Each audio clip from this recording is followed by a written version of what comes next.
all the dignitaries on the dais, all the seniors and learned ones, Sri Kageri ji, Sri Basura Sedam ji, the friends from media. After listening the keynote addresses and what the two learned people have spoken, I would not dare speak much about Vedas and Vedic philosophy and then their relevance in today's world.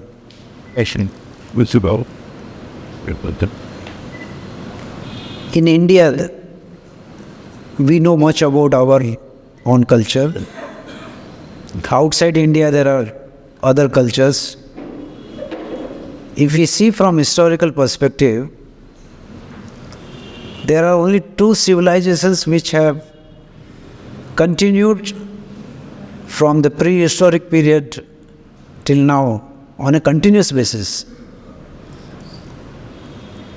The other civilizations came, rose, they learned, their way of life, they flourished, but then they perished. The two living civilizations are, one is that is there in China, the other one is in our country, in our great nation, and we are part of that. What has come from beginning, from our forefathers, from the Rishi Munis, has come through an oral tradition. That's why we do not see that evidence what Westerners look at.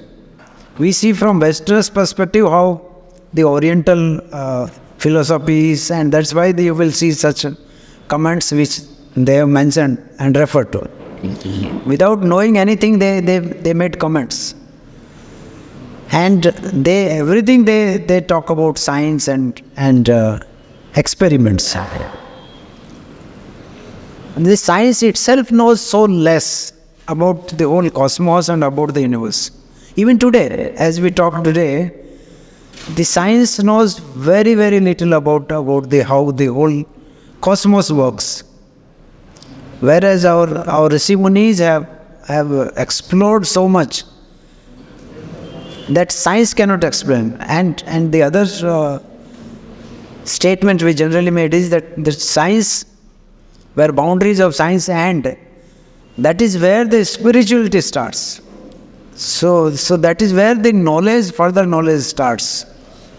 So the deep meanings and learnings which are there from Vedas and in Vedas, I think are immense. And for ordinary people like us, we cannot understand the depth and the spiritual meaning of those mantras and which are given. But all those mantras, I believe, are for good of humanity, for good of people. There is nothing bad which is taught in Vedas. And every human being, as a human being, we live in the nature, we are part of the nature. I think we are somewhere in the middle. There are millions of creatures and different species which live on the same earth. They enjoy the resources of the earth. And human beings are at the top of the ladder, which we presume. So human beings, above human beings, I think there are devas, which have surpassed the qualities and which have explored the knowledge of Vedas, and I think which give the wisdom to the humanity. We as human beings, we ourselves start from there where animals end. I think that is where we start from in the spiritual, they say that we start with Mooladhara chakra and then go up to Sahasrara chakra, and that is what we can do as human beings. So every cosmos, everything what is there in cosmos is within us, within our body. We start at the lowest level, we live as animals. We eat like as animals eat, we procreate, we fight, we have all the emotions with us.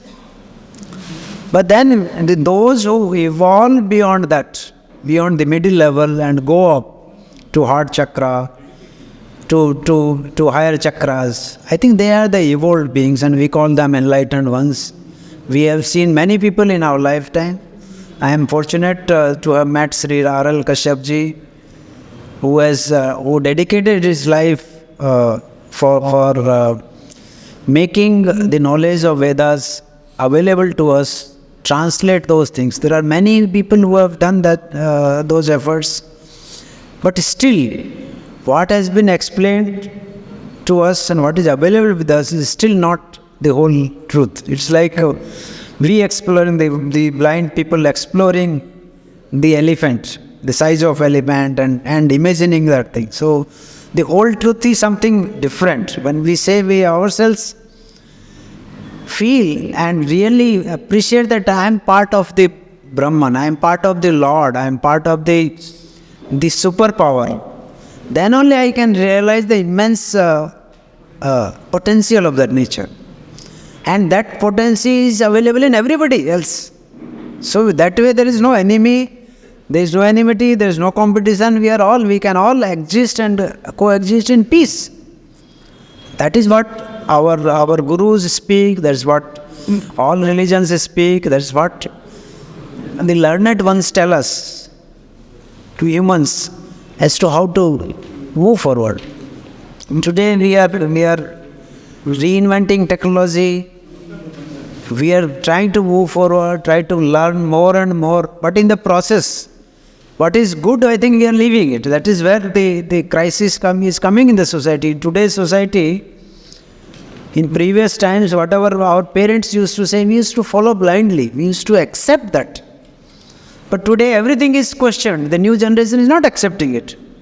Maybe somewhere there is a need for the present generation to transmit that knowledge to the next generation. If that transmission doesn't happen, I think there will be mismatch.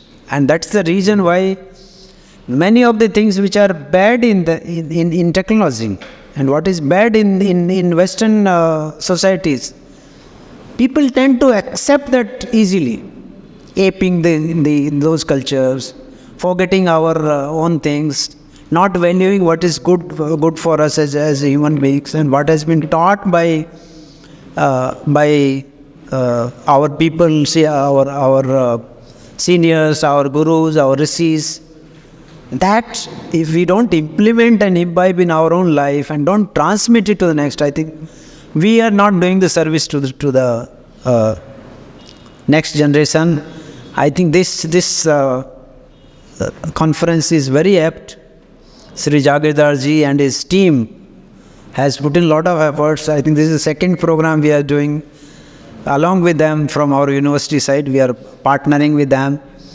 They are able to bring people from all areas, the learned people, and trying to continue the message, trying to propagate the knowledge which is there hidden in Vedas.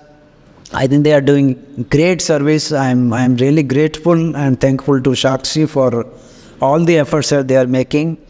And this is what we have in India.